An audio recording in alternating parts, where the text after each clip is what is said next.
Em novembro de 1952, um oficial de inteligência do exército soviético lotado em Viena passou por um carro estacionado e deslizou um envelope dobrado pela janela.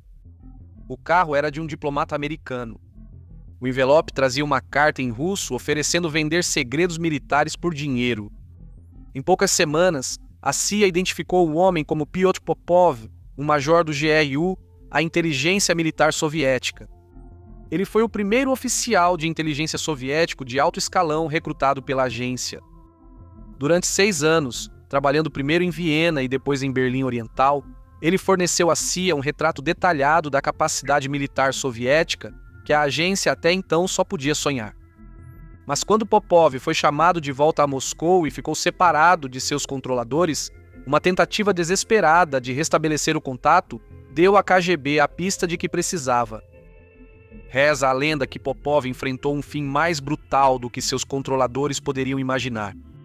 Esta é a história de Pyotr Popov, o primeiro espião soviético da CIA.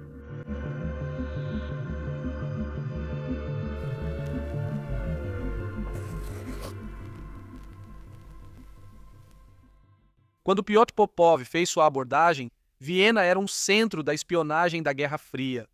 Imagine como seria explorar as ruas onde essa história realmente aconteceu e ser guiado por aqueles que viveram nesse mundo. É nisso que o patrocinador do vídeo de hoje, Tradecraft Travel, é baseado. A Tradecraft Travel organiza excursões em pequenos grupos sobre a história da espionagem pelas cidades onde tudo aconteceu. O tour inaugural deles, Dead Drops and Double Agents, cobre Berlim, Leipzig, Praga e Viena. O tour está confirmado para os dias 10 a 19 de abril de 2027. Com poucas vagas restantes, um segundo tour está agora agendado para outubro de 2027.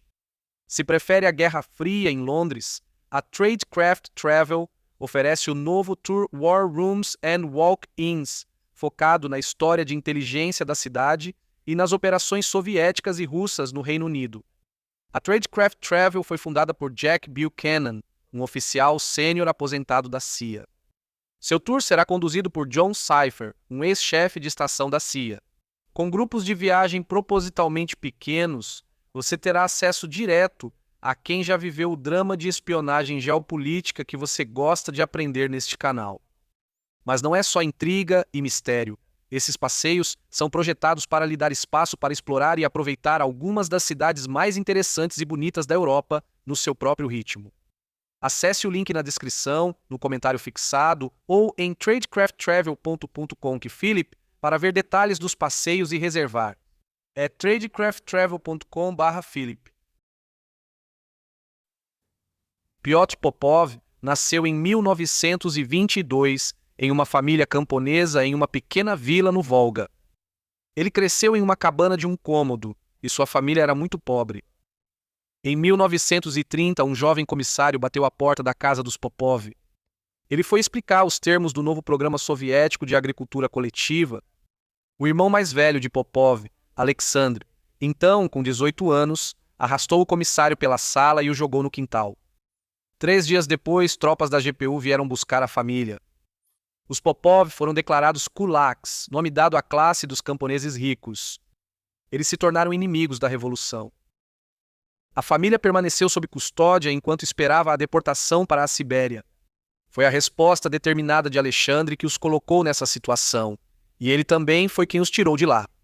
Único da família que sabia ler e escrever, ele escreveu para Mikhail Kalinin, chefe de Estado soviético, pedindo perdão. De maneira incomum, o pedido foi aceito. Os Popov foram uma das poucas famílias a evitar a deportação após ela ser ordenada. Alexandre trabalhou como operário e conseguiu comprar o primeiro par de sapatos para seu irmão mais novo aos 13 anos. Pyotr pôde frequentar a escola, mas em 1940, enquanto a União Soviética se preparava para a guerra total, a escola em Tula foi convertida em uma academia militar e Popov foi matriculado como cadete. Ele serviu na Segunda Guerra Mundial desde 1941, ferindo-se 2 vezes ao transportar munição para a linha de frente com um batalhão de intendência por 4 anos. Em 1943, ele ingressou no Partido Comunista e, após a guerra, o exército o promoveu em vez de dispensá-lo. Ele foi matriculado na Academia Militar Frunze em 1945, onde fez um curso de 3 anos de comando e Estado-Maior. Depois, ele foi indicado para a Escola de Inteligência do GRU na Academia Militar Diplomática, onde se formou em junho de 1951. Recém-formado oficial de inteligência militar, ele foi designado para Viena. Viena, no início dos anos 50, era um ninho de espiões. A cidade seguia ocupada por 4 potências: americana, britânica, francesa e soviética. Assim como Berlim, cada nação patrulhava seu próprio setor e bairro, enquanto dividiam a cidade entre si. Em novembro de 1952, o diplomata dos Estados Unidos, Peter Barr, voltava para casa após compras quando sua esposa achou um envelope lacrado no chão atrás do banco traseiro. Ele havia sido jogado pela janela enquanto o carro estava estacionado. Estava endereçado em alemão, com alguns erros de ortografia, ao alto comissário americano. Dentro havia um segundo envelope, datilografado em cirílico. Bayer não sabia ler russo e passou o envelope na manhã seguinte para o homem da CIA em Viena, Joel Roberts. A carta era de um homem que dizia ser oficial soviético e oferecia vender o novo quadro de organização de uma divisão blindada soviética por 3.000 shillings austríacos, sugerindo um encontro em uma esquina no centro da cidade 2 noites depois. Para mostrar boa-fé, a carta relatava que as divisões blindadas soviéticas estavam se reorganizando para atuar em condições de combate nuclear tático. Se a oferta fosse legítima, era um material que os planejadores ocidentais queriam e precisavam enquanto as tensões da Guerra Fria aumentavam. A CIA foi cautelosa. Sem funcionários que falassem russo na estação de Viena, contratou Alex Kunig, um imigrante russo, para encontrar Popov em uma casa segura decadente. Popov apresentou as credenciais da GRU para se identificar e entregou os documentos prometidos. Joel Roberts e Amos Booth, chefe e vice-chefe da estação de Viena, lideraram o caso nas primeiras semanas, enquanto os agentes tentavam confirmar a identidade de Popov. Richard Helms, então chefe de operações da CIA na diretoria de planos, afirmou que recrutar um russo valia mais do que qualquer outra coisa que a estação pudesse mandar para Langley. Mas precisavam agir com cautela.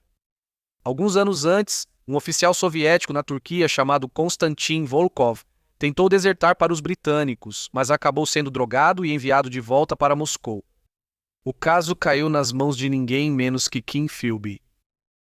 Como em todos os chamados contatos espontâneos, ainda não havia como saber se a abordagem de Popov era genuína ou uma armadilha. A CIA, com apenas 6 anos em 1953, nunca havia controlado um oficial sênior da inteligência militar soviética como fonte. A Guerra da Coreia seguia em curso enquanto planejadores da OTAN avaliavam como uma invasão soviética à Europa Ocidental poderia ocorrer, sobretudo sob ameaça nuclear. Um informante voluntário vindo de dentro do próprio GRU era o tipo de acesso com que a agência só podia sonhar. A CIA decidiu arriscar. O primeiro oficial de caso de Popov foi George Kissevsky, russo formado em Dartmouth, que chefiava a seção da CIA dedicada a fontes soviéticas. Usando o codinome Gary Grossman, ele desenvolveu com Popov uma relação que muitos viam mais como amizade do que profissional. Os motivos de Popov, conforme interpretados pela agência, não eram apenas ideológicos. Afinal, em sua primeira carta, ele realmente pediu dinheiro. Ele também ressentia o que os soviéticos fizeram com sua família e as dificuldades financeiras que vieram depois. Ele não só tinha uma esposa e um filho para sustentar na União Soviética, mas também uma amante em Viena. Popov era um tanto quanto um estranho entre seus colegas mais refinados da GRU. Ele se sentia subestimado por seus superiores e achava que seu talento como recrutador não estava sendo reconhecido. Seja qual fosse a mistura, ela durou por quase 7 anos. Enquanto Popov fazia planos para atrair seu empregador e seu país, em 1953, ele foi promovido a tenente-coronel. Operando sob os codinomes Atik e depois Allspice, Popov entregou os resultados que havia prometido à CIA. Ele identificou cerca de 650 oficiais da GRU e mais de 80 agentes soviéticos operando no Ocidente. Isso foi suficiente para permitir que os serviços de contra-inteligência ocidentais desmantelassem ou monitorassem redes que eles nem sabiam que existiam. Ele forneceu dados técnicos sobre equipamentos soviéticos, incluindo as especificações do novo tanque pesado T-10 e os regulamentos de campo do Exército Soviético de 1951, que determinavam como o Exército Vermelho pretendia lutar em um campo de batalha nuclear. O Pentágono estimou que seus relatórios pouparam aos Estados Unidos pelo menos 500 milhões de dólares em pesquisas que seriam duplicadas. Popov também contou à CIA que os soviéticos sabiam sobre os aviões espiões U-2 voando sobre suas cabeças, pois o radar soviético detectava os voos em alta altitude. Foi a primeira confirmação dentro do próprio projeto U-2 de que havia um problema de segurança. Em 1955, a ocupação das quatro potências na Áustria terminou formalmente e, com isso, acabou o cenário operacional que tornava Viena tão produtiva para o GRU. Popov retornou a Moscou. A CIA optou deliberadamente, mas com dificuldade, por não contatar Popov enquanto ele estava na União Soviética. A vigilância do KGB sobre estrangeiros em Moscou era considerada abrangente demais para se correr o risco. Os protocolos de contato foram definidos antes de ele sair de Viena, sinais com giz e entregas de cartas por endereços postais na Europa Ocidental. Porém, enquanto esteve em Moscou, a agência permaneceu em silêncio. Popov estava sozinho pela primeira vez desde 1952. No final de 1956, uma nova designação finalmente chegou. Popov seria enviado ao quartel-general de uma divisão de fuzileiros soviéticos em Schwerin, Alemanha Oriental, a cerca de 145 quilômetros de Berlim. A designação era comum, mas Popov soube pelos canais da GRU que em breve seria transferido para a seção de apoio a agentes ilegais em Karlshorst. Era o posto mais sensível que a GRU mantinha na Alemanha, sendo responsável por processar e despachar agentes em cobertura profunda para o Ocidente. O valor em termos de inteligência seria significativo. Ele estava há mais de um ano sem contato com a CIA, sem receber nada pelos canais combinados. Ele percebeu que precisava contatar seus controladores antes da confirmação para Karlshorst, e o tempo estava acabando. Antes de sair de Viena, Popov foi instruído sobre um procedimento de recontato como último recurso. Se os canais padrão não estivessem disponíveis, ele deveria procurar um contato americano confiável e entregar-lhe um envelope endereçado ao Coronel Grossman, nome de cobertura de Kisseliov. Em um restaurante em Schwerin, no final de 1956, Popov avistou um homem do Ocidente. Era o tenente-coronel Kirkland, um oficial britânico de uma missão militar britânica. Um britânico teria que bastar. Ele seguiu Kirkland até o banheiro masculino e colocou um envelope grosso em sua mão, sussurrando em alemão que ele deveria ser entregue ao coronel Grossman da inteligência americana em Berlim o mais rápido possível. Kirkland entregou o envelope para a estação do MI6 em Berlim, onde um oficial começou a traduzir 6 páginas de texto russo denso. Incluía um relato detalhado da organização da GRU na Alemanha Oriental e uma proposta para um encontro. Nesse instante, um colega entrou e perguntou o que ele estava olhando. Esse colega era George Blake, um oficial sênior do MI6 que, sem que ninguém do serviço secreto britânico soubesse, trabalhava para a KGB há anos. Disseram a ele que parecia que o chefe da CIA em Berlim, William Harvey, tinha uma fonte importante da GRU em algum lugar da zona soviética. Blake enviou a informação direto a Moscou. A KGB concluiu que um oficial só entregaria uma carta a um estranho se seu canal usual estivesse interrompido, possivelmente por transferência recente, e passou a checar oficiais da GRU recém-chegados à Alemanha. Pyotr Popov estava entre os homens que correspondiam à descrição. Blake só seria identificado como um agente soviético em 1961, mas sua dica no final de 1956 havia aberto uma investigação de contra-inteligência da KGB. A KGB estava à procura de um infiltrado. Em junho de 1957, a transferência para Karlshorst foi aprovada. Popov agora estava dentro da seção de apoio a agentes clandestinos do GRU em Berlim Oriental, responsável por processar agentes infiltrados antes de serem enviados para o Ocidente com identidades falsas. Como o muro ainda não existia, ele podia atravessar setores abertos da cidade para encontrar seus controladores no Ocidente. Enquanto Popov se acomodava em seu novo papel em Moscou, a KGB havia colocado as mãos em um relatório de inteligência da CIA.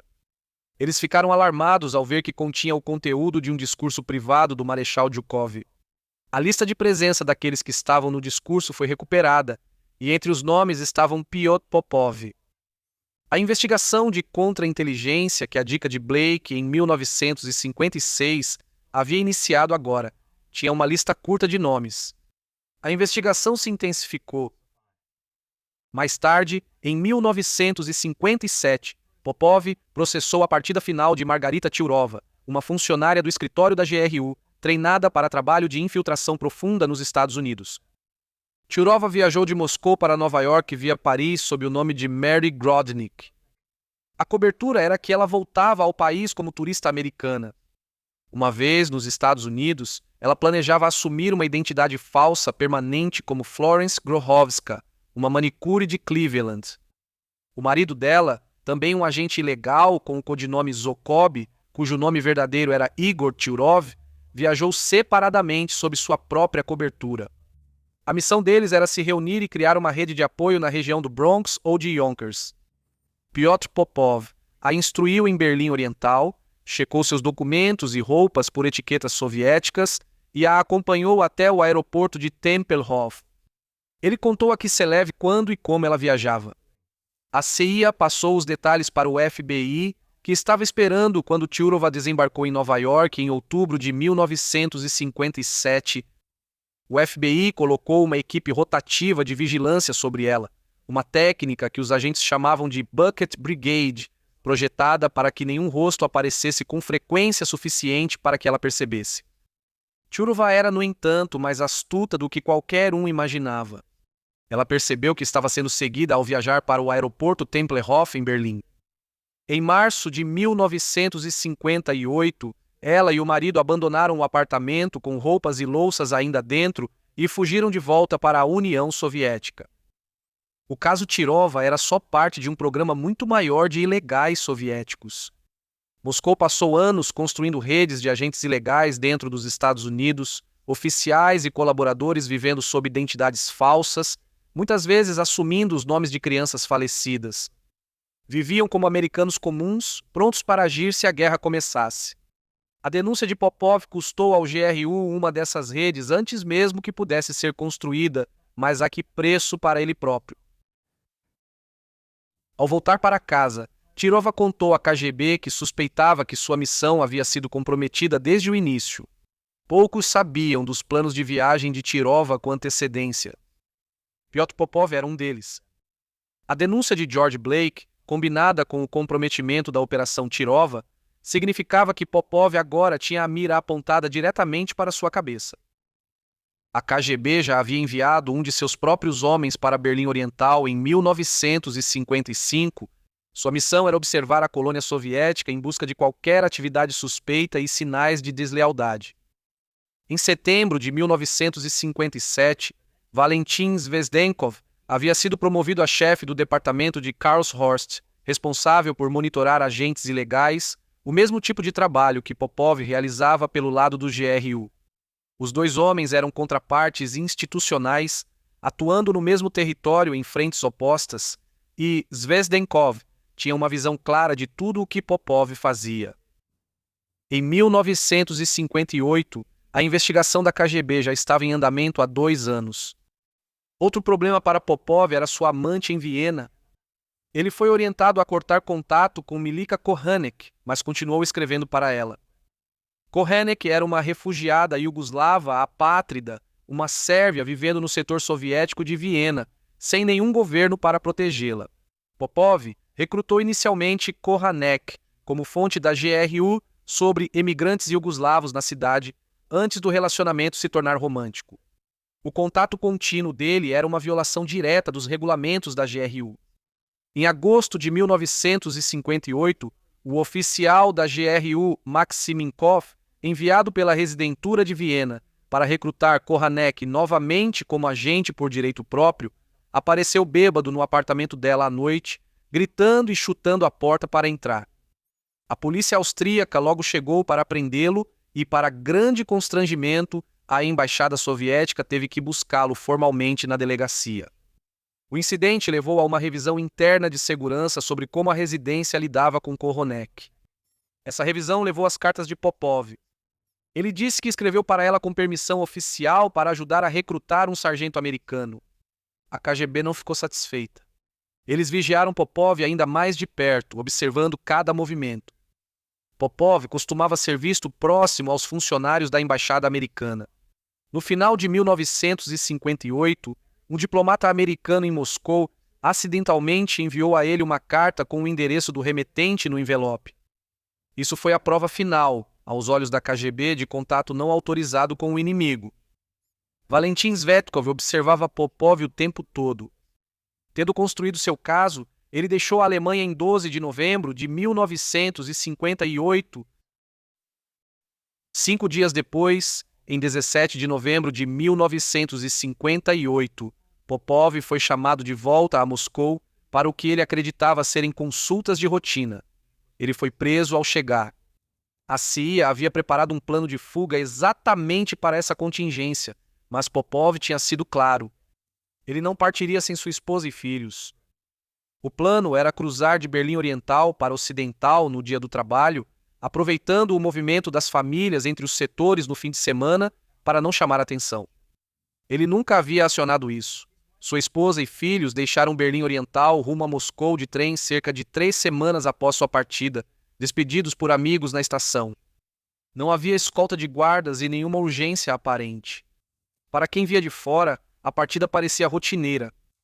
Na pior das hipóteses, avaliou a CIA, Popov havia sido chamado de volta para uma reprimenda por causa de sua amante. O que ocorreu na Lubyanka nas semanas seguintes não é de conhecimento público. Podemos supor com segurança que não foi agradável para Popov. O procedimento padrão da segunda diretoria principal era confrontar o sujeito com as provas já reunidas, dar-lhe tempo suficiente para entender o quanto se sabia e, então, apresentar as opções disponíveis. Grubanov, chefe da contra-inteligência soviética, supervisionou o caso pessoalmente. A KGB considerou Popov mais valioso como um ativo controlado do que morto. Seja de forma voluntária ou sob total coação, ele concordou em cooperar. Seu arquivo recebeu um codinome, Judas. A operação foi chamada de Boomerang. No início de 1959, Popov ressurgiu após meses de silêncio e retomou o contato através da rede previamente combinada. Mas desta vez o KGB estava controlando ele. Os relatórios de inteligência que ele repassava para a CIA tinham sido escritos por oficiais soviéticos e calibrados para parecerem críveis, sem revelar nada de real. Ou seja, informação irrelevante. O objetivo secundário da KGB era avaliar os danos. As perguntas que a CIA fazia e seus pedidos de informação ajudavam a revelar o quanto eles já sabiam e se tinham outras fontes infiltradas. A CIA ficou desconfiada quando seu agente reapareceu de repente. Em dezembro de 1958, Moscou anunciou que o presidente da KGB, Ivan Serov, havia sido dispensado de seu cargo e transferido para chefiar o GRU. Nenhuma razão foi apresentada. A CIA interpretou isso como uma resposta a uma falha operacional grave dentro da inteligência militar soviética. Khrushchev ordenou a transferência de Serov porque o GRU foi infiltrado e era preciso mostrar que alguém estava pondo a casa em ordem. Apesar de suas suspeitas, a CIA continuou a manter os pontos de entrega clandestina. Um canal ativo com um oficial do GRU, mesmo que potencialmente comprometido, ainda tinha valor operacional. Para eles, valia o risco. As reuniões continuaram. Em setembro de 1959, a Operação Boomerang já estava em andamento há quase todo o ano. A KGB organizou um encontro entre Popov e seu contato da CIA, Russell Langel, no restaurante Aragvi, no dia 18 de setembro. Popov estava usando um microfone oculto. A KGB esperava uma troca controlada comum. Ao chegar, Langel foi direto ao banheiro masculino. Lá, ele encontrou Popov ensaboando as mãos na pia. Um terceiro homem estava numa cabine fechada atrás deles. Popov levou um dedo aos lábios. Langel abriu a torneira. Popov então apontou para um volume sob a camisa e fez um círculo com o dedo perto da orelha. Era um sinal de que ele carregava um transmissor. Então ele levantou o curativo no polegar esquerdo. O corte embaixo foi auto-infligido, feito deliberadamente na cela, para que ele tivesse um motivo legítimo para ser enfaixado. Enroladas sob o curativo estavam tiras de papel. Ele passou essas tiras para Langel. Langel então deu a Popov um pequeno pacote do tamanho de uma caixa de fósforos. Ambos retornaram em silêncio para a mesa, separadamente. Langel sabia que a troca no banheiro só podia significar uma coisa. Popov havia sido preso e estava operando sob o controle da KGB. Mais tarde, naquela noite, Langel leu a carta cilíndrica como ficou conhecida. Popov usou um lápis para escrever no papel que recebeu dos interrogadores para responder às perguntas. A mensagem dizia o seguinte: eles pararam de me bater. Por favor, tente fazer algo pela minha família. Consegui cortar meu dedo na cela. Aconteça o que acontecer, não perca o contato. Se meu plano der certo, eles vão me deixar ir para o exterior de novo como agente duplo. Se não, minha única esperança é que seu presidente interceda por mim junto a Khrushchev. As relações estão boas agora. Talvez eles me entreguem se o presidente pedir. Ignore todos os relatórios de inteligência que eu enviar. Eles escrevem as mensagens. Ajude minha família como puder. A CIA se viu realmente entre a cruz e a espada, mas saber era melhor do que não saber. Popov esteve sob controle da KGB desde que retornou à Rússia. Se interrompessem o contato, seu agente seria executado. Eles precisavam continuar fazendo o jogo. Durante o mês seguinte, as reuniões e trocas continuaram. A CIA estava impotente nas mãos da KGB neste ponto. Então, em 16 de outubro de 1959, a KGB decidiu que o jogo havia acabado. Popov foi novamente enviado para se encontrar com Langel. Como sempre, ele estava usando um microfone escondido. Ao descer do ônibus 107 perto da embaixada dos Estados Unidos, Langel foi puxado por 5 homens da calçada e empurrado para um carro à espera. Durante 2 horas ele enfrentou um intenso interrogatório. De ameaças à sua família a ofertas de dinheiro para mudar de lado, Langel permaneceu resoluto. Afinal, ele tinha cobertura diplomática. Popov não teve tanta sorte. No dia seguinte, a imprensa soviética publicou a versão da KGB sobre os acontecimentos, uma exibição pública cuidadosamente coreografada de uma provocação diplomática pelos Estados Unidos. Segundo a história, passageiros atentos do ônibus número 107 haviam visto 2 homens trocando pacotes durante o horário de pico da manhã e os detiveram até a chegada da polícia. Um dos pacotes continha 20 mil rublos. Popov foi encontrado portando instruções de espionagem e materiais para escrita secreta. Langel, um caderno com tinta invisível. O Kremlin utilizou a história para fins políticos, como demonstração de vigilância popular e advertência aos soviéticos sobre contato com estrangeiros. Russell Langel foi declarado persona non grata e expulso da União Soviética. Popov foi julgado e executado por um pelotão de fuzilamento em algum momento de janeiro de 1960. Em maio daquele ano, um avião de reconhecimento U-2 dos Estados Unidos, pilotado por Gary Powers, foi abatido sobre a União Soviética. Khrushchev usou o evento para abandonar a cúpula das 4 potências em Paris com Eisenhower, naquele mesmo mês, encerrando perspectivas de distensão a curto prazo. A esposa de Popov, Galina, foi interrogada pela KGB, mas ficou claro que ela desconhecia a duplicidade do marido. Ela foi autorizada a trabalhar e o filho, Vladimir, concluiu os estudos. Em abril de 1961, George Blake confessou à inteligência britânica que trabalhava para a KGB desde 1951.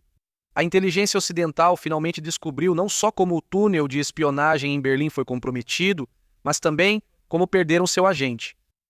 Blake foi condenado a 42 anos, mas escapou da prisão de Wormwood Scrubs em outubro de 1966. Contrabandeado para a União Soviética, viveu lá pelo resto da vida com pensão da KGB. O historiador John Newman afirma que George Blake não foi o único responsável pela queda de Popov. A CIA pode ter enfrentado infiltração interna. Newman aponta o dedo para Bruce Solis, do Escritório de Segurança da CIA, que Newman acredita ter revelado a existência de Popov para se proteger de uma investigação soviética separada.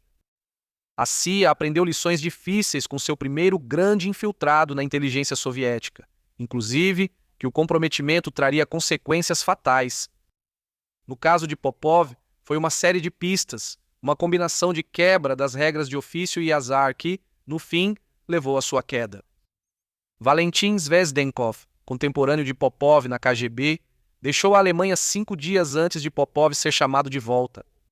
Um documento recentemente descoberto no arquivo da KGB da Lituânia sugere que a coincidência de datas não foi por acaso. Relatos apontam um fim muito mais cruel para Popov do que o fuzilamento. A lenda diz que ele foi jogado vivo em um forno de crematório, enquanto seus colegas oficiais da GRU eram obrigados a assistir. A história circula em círculos de inteligência há décadas, mas nunca foi confirmada. A Rússia nunca divulgou os arquivos da KGB sobre Pyotr Popov.